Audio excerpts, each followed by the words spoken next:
Hello, everybody, and welcome to Blue Jays Today, where we always have something to say about the Toronto Blue Jays. I'm your host, Adam Peddle. And I'm your host, Nicholas Blaylock. And today, guys, we are getting optimistic with things. Maybe is the lockout going to be over? Are we going to start on time? These are the questions that we will be answering. Before we do, please make sure to use our code Today Jays. It'll get you some sweet deals. Okay, dude, there's a lot of optimism going around right now in the baseball community. The MLBPA and the MLB, they have been meeting at least a reasonable amount, more than the 8 minutes or the 12 minutes or the 15 minutes that they have met in previous outings, and it's not taking them like a week or 2 weeks to come up with a other counter offer. They're doing it like day after day after day. And I saw, a lot of people on Twitter the other day, they were like, oh my gosh, like, are things happening? What's going on?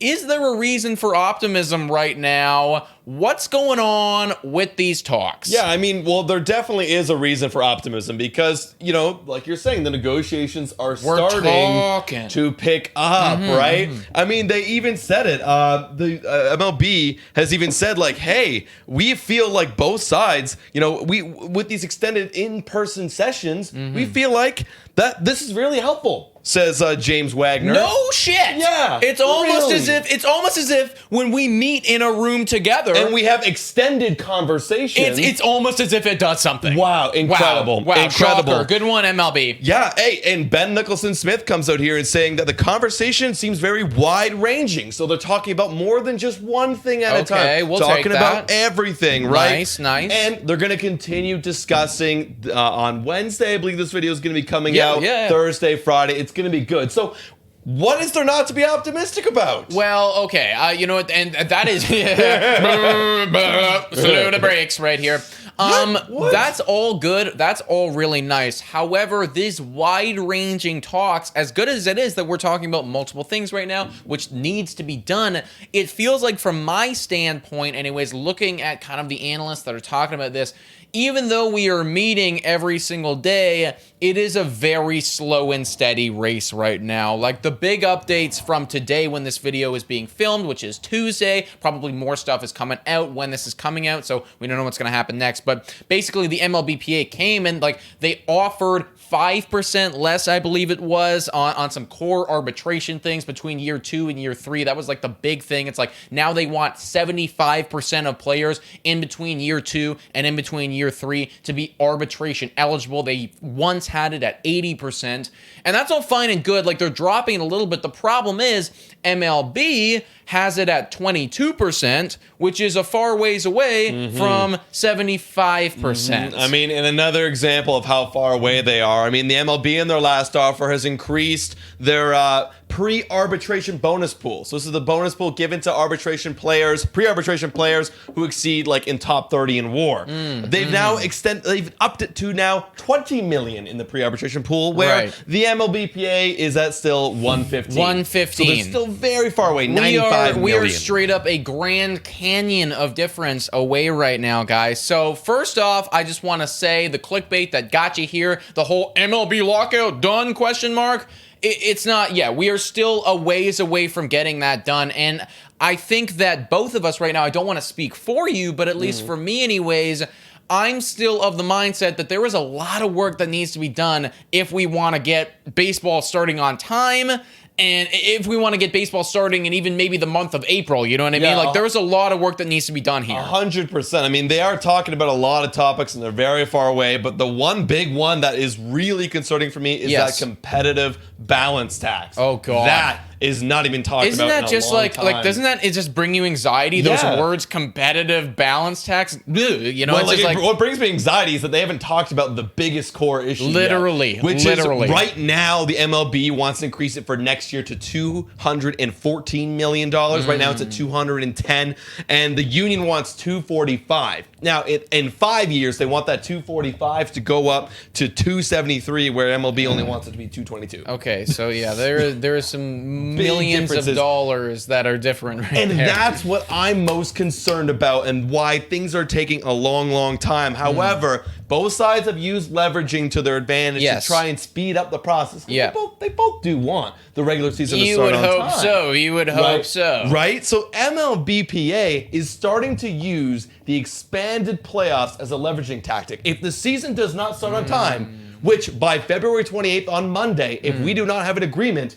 they are going to agree not to include expanded playoffs in 2022. That is sneaky. That is smart. I understand what they are doing there. Yeah. That is sneaky though. And okay, here's my question to you. Do you think that they're going to stick to that word? Like, do you think that is a full up ultimatum? Like if nothing happens after that? Or do you think once it comes to that, maybe it's like March 2nd, March 3rd, the MLB is like, we will make major concessions, but like, please bring that back. And you know what? And you know what? I think they might, because look, we've heard it over and over again. The CBA, or at least the players union, has felt screwed over by the last CBA. Yeah. Right? Like they're feeling the effects of that one still. So, and I feel like they feel anyways, I don't want to speak for them, but it certainly, I get the impression that they felt slighted, and it's like they kind of want to like twist the knife a little bit here and get a little bit of revenge, I guess, in this agreement. Yeah, that's like they can't like players want to play, and like they do want to play, but MLB wants to make money, and it's like that's an easy easy recipe to get screwed over. Yes, right? Because MLB has what you want. You got to do what I say. But the MLBPA, if they go, okay, well, let's just back, let's dig in and let's take it. Let's give up things that we necessarily they want to play expanded postseason. Yeah, absolutely. There's a lot of money involved in there, and like frankly, like the only ones that would lose out if the expanded playoffs didn't happen, I feel like the fans would be like big people that did lose out. The fans are the biggest losers because here, it's everybody. like we would be making postseason Toronto Blue Jays if there was expanded playoffs. Who knows what would have happened if we had done that in 2021? So hopefully that is still on the table. There is room for optimism here, guys. It just feels like this maybe should have been happening a month ago, potentially. Now, is one side right? No. Like, do you think, like looking at this objectively, does it feel? What do you mean by right? I don't know. Like, is there a protagonist in all of this? Because I've been trying to find a protagonist in this, being like, what side am I on right now? Is there one for you? Well, I mean, I just generally lead towards the players because I love the players. Never been a fan of Rob Manfred, so I feel like the media kind of makes out, and like the popular media at least makes Rob Manfred the villain. He does. You know what I mean? The media does, absolutely. The media does, absolutely. Yeah. And like, I mean, like, you gotta love the players. Everyone loves the players. They were screwed over last time. They just want to play baseball, and as a fan, so do I. I just want to play baseball. Damn right. But it is what it is, right? Like, depending on where you're looking at, anyone could be the protagonist. Anyone could be the antagonist. Yeah, I agree. I do agree. I do agree. You can't really blame anybody. When it comes down to this, because we are getting to like that final hour where I do anticipate, and guys, I do anticipate things are going to keep ramping up. I think that they're going to keep meeting right now. There's no reason for them to stop meeting unless like somebody really screws something up here. They're going to keep meeting, and I think that concessions are going to be made. Which side do you think is going to make the first big concession, like the one that is going to get the ball like really rolling here?